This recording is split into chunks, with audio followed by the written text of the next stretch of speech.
Last video I developed a chiffon cake recipe that's light and fluffy. It perfectly encapsulated everything I loved in Asian style bakery chiffons. Then I got asked to make a coffee chiffon. I thought it was pretty straightforward, so I swapped the milk in the recipe for freshly brewed hot coffee. And the results? Not so good. I adore coffee, and this is not what I envisioned. It was bitter, had barely any coffee flavor, and was all around pretty forgettable. Cake substitutions sometimes aren't as easy as I think, and there's lots of ways to do them. So how do I add that remarkable essence of coffee to match the beauty of a chiffon? So the first thing we need to do is take a recipe and change it. We're gonna use my chiffon cake recipe, so let's take a look at that. So without even considering how I'm gonna add coffee to this cake, I'm kind of getting a lay of the land first. With chiffon cakes, typically what you do is add wet ingredients into dry and then fold in meringue. So that's how I'm categorizing these ingredients. And I'm also listing the amounts so I get an idea of quantities. So we got some liquid ingredients and possibly some dry ingredients that we could replace. I am not going to touch the meringue in any way. It's just too important for the structural component of the cake.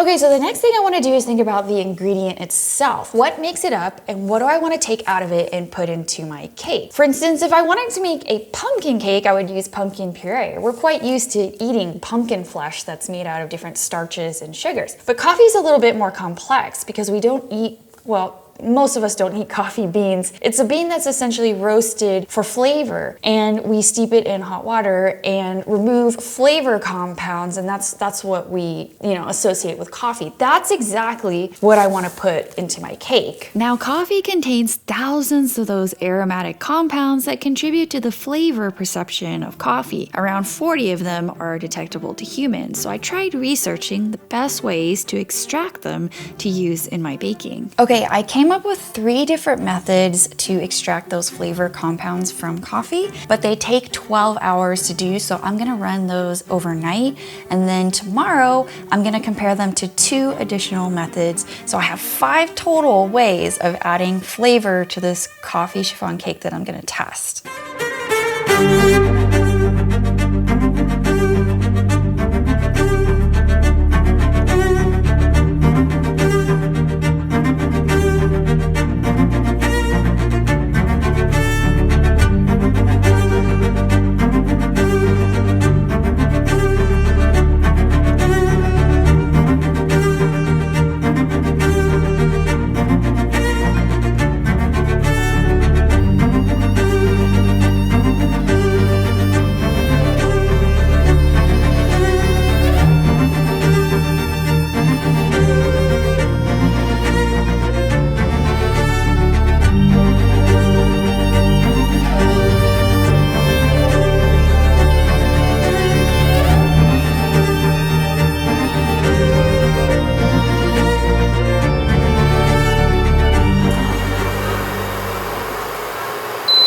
I have all 5 of my coffee flavorings, and I'm gonna make 5 different chiffon batters using each one. The cold brew is going in place of the milk, the coffee extract I made with the vodka is going in place of vanilla extract, and the coffee oil is replacing the canola oil I normally use. The coffee sugar syrup is going on a regular vanilla chiffon after I bake it, and the last substitution, which didn't require any prep from the last 24 hours, is just instant coffee. I'm going to sub out a portion of the cornstarch for this. I wrote out a protocol which allows me to make 5 separate batches of chiffon batter at once, each with their own substitution. This repetition and organizational stuff may be boring to some people, but when I used to do lots of bench work in a lab, this was one of my favorite things to do.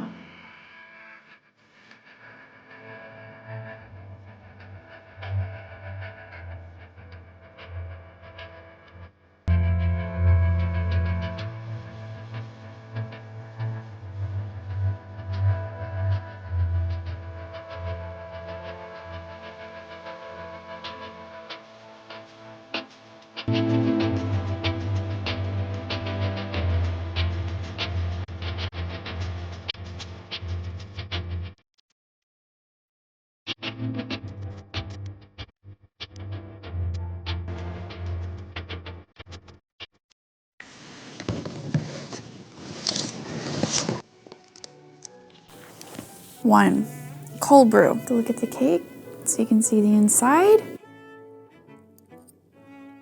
Nice coffee flavor. There's no bitterness in this one. I think that definitely had to do with the cold brewing process. A lot of the compounds I was reading that contribute to bitterness are extracted when you brew coffee in hot water. Earlier I said that coffee is typically made when you steep coffee beans in hot water. We steep it in hot water. I didn't even think to use cold brew. Number 2, that's the coffee extract one. Give you a look at the inside of the cake. Let's take a taste now. Interesting. I can taste just a little bit of coffee, but it tastes different than the cold brew. So the alcohol is extracting some different kind of compound. It tastes almost an astringency to the coffee taste. It's not a bad astringency. Would definitely use more, at least double the amount of extract to get more of that coffee essence. Number 3 is coffee oil. A look at the inside of this one. This one smells divine. Let's take a taste. That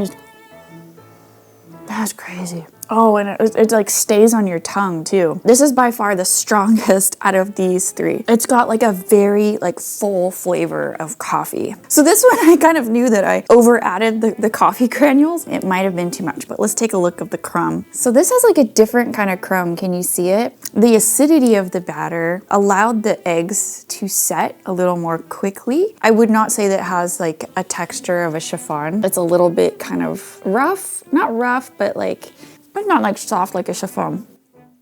When you extract, at least with like these 2, you're extracting the essence of the coffee without the bitterness. And this is a bitter cake. Could be that I use too much. The bitterness is almost off-putting. I don't think I would serve that to anyone. And the last one is kind of interesting, something that I thought about later on, which was a sugar syrup. So you could pretty much do this to any cake recipe that you like without really altering the recipe at all. Here's the crumb. The syrup itself didn't really get very far in the crumb, did it?